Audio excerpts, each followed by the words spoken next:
급등락하는 주가. 무엇이 시장을 움직일까?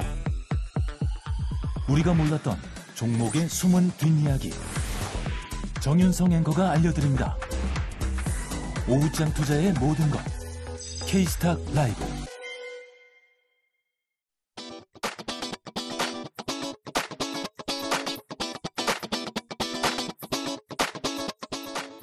네, 종목 겨루기 시간입니다. 이 시간 같이 할 두 분 소개해드리겠습니다. 이건희 위즈웨이브 대표 그리고 한중현 와운의 파트너 두 분이 함께하겠습니다. 어서 오십시오. 네. 자, 이렇게 시장이 급변동을 하게 되면 진짜 이 전문가들의 실력이 드러나죠. 그간 이분들이 말씀하셨던 종목들 수익률부터 한번 체크해 보도록 하죠. 자, 이건희 멘토의 수익률이네요. 유한양행, 브랜드엑스 코퍼레이션, 그리고 ABLB 바이오 이렇게들 나왔는데요. 아무래도 큰 변동이 있었기 때문에 수익률은 10% 내외에서 움직이고 있는 모습을 확인할 수가 있습니다. 한중현 연구원의 파트너의 포트폴리오인데요. 때마침 이 DX, VX가 오늘 상한가에 들어갔습니다. 7월 30일 날 언급하신 종목인데 이 변동성이 큰 상황에서도 그래도 수익률 방어에 어느 정도 성공한 것 같고요. 넥슨 게임즈도 꽤 높은 수익률을 지금 보여주고 있습니다. 자, 8월 수익률 탑 5입니다. 넥슨 게임즈가 가장 상위에 올라 있고요. 한중현 전문가의 얘기고, 그리고 그 뒤를 이화진 과장, 그리고 윤여민 멘토, 그리고 정태근의 삼성중공업이 뒤따르고 있다는 거 저희가 확인할 수가 있습니다. 자, 그럼 본격적으로 두 분이 오늘 가져오신 종목 겨루기 시작해보죠. 어떤 종목 가져오셨는지 확인해 보겠습니다. 자, 이건희 멘토는 이수페타시스 가져오셨고요. 그리고 한중현 전문가는 코덱스 코스닥 150 레버리지를 가져오셨다는 얘기는 코스닥의 반등이 꽤 강하게 나올 걸로 예상하신다, 이런 생각이 드는데요. 두 분의 얘기 각각 좀 얘기를 들어보겠습니다. 먼저 이건희 멘토가 가져오신 이수페타시스부터 설명을 좀 듣겠습니다.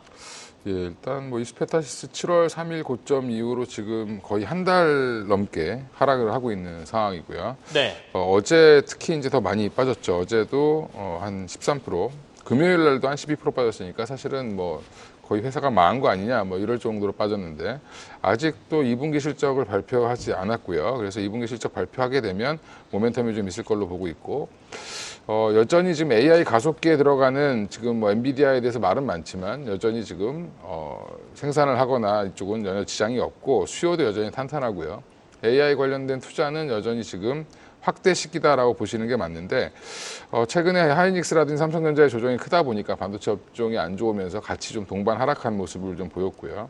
2분기 매출은 한 2,109억에 영업이익 한 272억 정도 예상을 하고 있고요. 4공장이 이제 7월에 완공이 됐습니다. 그래서 공장을 더 증설을 했는데 이 완공된 효과가 이제 2분기에 이제 3분기에 반영이 되겠죠. 이제 그래서 3분기에 반영될 때 그러니까 지금 2분기 실적이 나올 때는 영업이익이 얼마나 올라가느냐, 영업이익률이 얼마나 좋아지느냐가 포인트라고 하면 3분기 때부터는 캐파 증설에 따른 이제 매출 확대, 그에 따른 마진, 뭐 영업이익 확대, 이거가 이제 포인트가 될 수 있을 것 같고요. 여전히 이제 AI 가속기에 대해서 지금 얼마 전에 이제 이스페타시스 탐방 보고서를 보더라도 네. 결국엔 지금 마진율이 계속 올라가고 있고 쇼티지가 계속 이루어지는 상황인데, 공장을 증설했음에도 불구하고 여전히 캐파가 부족할 정도로 지금 주문량은 많은 상태다라고 보시면 될 것 같습니다. 그래서 이게 단순히 AI 가속기에만 들어가는 건 아니고요. 또 데이터 센터에도 들어가고 그다음에 통신 장비용에도 들어가는데 이 세 가지 MLB를 만들고 있는 게 이제 이스페타시스라고 보시면 되고요. 마진율이 AI 가습기 같은 경우는 뭐 17에서 20%까지 지금 예측을 하고 있기 때문에 제조업에서 17에서 20%가 나온다는 거는 사실은 좀 굉장히 좀 탁월한 거죠. 지금 현재 그만큼 쇼티지 상황이 이어지고 있다라는 부분에서 최근 낙폭은 좀 과대하다라고 보고 있습니다. 그래서 적어도 전고점 부분까지 충분히 반등은 나올 가능성이 있다라고 보고 있고요. 그래서 지금 35,000원대면 박앤세일을 하고 있는 중이 아닌가 생각합니다. 그래서 목표가는 한 6만 원으로 말씀드리겠습니다. 이수페타시스에 대한 얘기를 좀 들었습니다. 전고점까지의 반등 가능성도 말씀을 좀 해주셨는데, 지금 이제 빅세일 기간이다라고 말씀하셨지만 시장의 변동성이 오늘은 멈춰 있지만 내일 또 어떻게 될지 모르겠지 않습니까? 그렇다면 이제 진입의 포인트를 지금부터 그냥 너무 고민하지 말고 들어가라, 이런 말씀이신가요? 뭐 지금 가격은 고민할 필요는 없으실 것 같고요. 네. 지금 뭐 이 어제의 급락, 그다음에 오늘의 급등, 시장이 사실은 조금 뭐 알고리즘 매매 이런 것들 때문에 좀 혼란스러워진 상황인데 사실은 이제 뭐 엔캐리 트레이드 청산 관련된 이슈가 가장 컸다라고 보면 그건 이제 어느 정도 진정이 된 것 같고요. 미국의 경기 침체 이슈도 어제 ISM 제조업 지수, 그러니까 서비스업 지수의 반등으로 인해서 좀 어느 정도 사그라들었다. 경기 침체라기보다는 일시적인 둔화 정도로 뭐 금리 인하는 오히려 지금 더 확실해진 것 같고요. 그런 네. 부분에서는 투자를 더 해야 되는 이스페타시스 입장에서는 훨씬 더 유리한 환경으로 가고 있다라고 보시면 될 것 같습니다.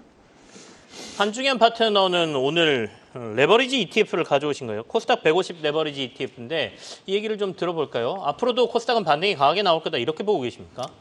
사실 코스닥이 반등이 강하게 나올 거다라기보다는 그냥 한국 시장 자체가 좀 반등이 나올 거다라고 보고 있습니다. 그래서 원래는 좀 그냥 코덱스 레버리지 내지는 코덱스 200을 하려고 했는데 그게 이제 어제 종목이 나왔다 보니까 어쩔 수 없이 그냥 코스닥으로 하긴 했습니다만 어쨌든 소위 할 겁니다. 그렇게 큰 그 퍼포먼스 차이는 보이진 않을 거고 다만 이제 다들 이제 그 투자 포인트는 뭐 어렵지 않습니다. 그냥 시장 반등. 다만 이제 여기서 좀 고민을 해봐야 될 거는 그 어제 그 되게 안 좋았던 분위기를 좀 지금 이제 CG 나오고 있지만 네. 저 캔들을 보통 이제 우리가 뭐라고 부르냐면 상승 잉태형 캔들이라고 부르잖아요. 이제 기술적인 분석에서는 저런 이제 패턴이 나오면 이제부터 본격적으로 상승을 한다. 뭐 이런 얘기가 있는데 요즘은 이제 저런 패턴이 보이면 오히려 이제 전일 큰 음봉의 거래량의 좀 절반도 못 미치는 그 정도의 상승 잉태형 양봉이 보이면 이거는 오히려 여기서 상승 전환보다는 오히려 변동성 확대를 좀 의미하는 바가 좀 더 크긴 하거든요. 요즘 트렌드 보자면 그렇게 봤을 때 지금 이제 뭐 시장이나 뭐 종목 전체적으로나 오늘 이제 급반등은 좀 기분은 좋습니다.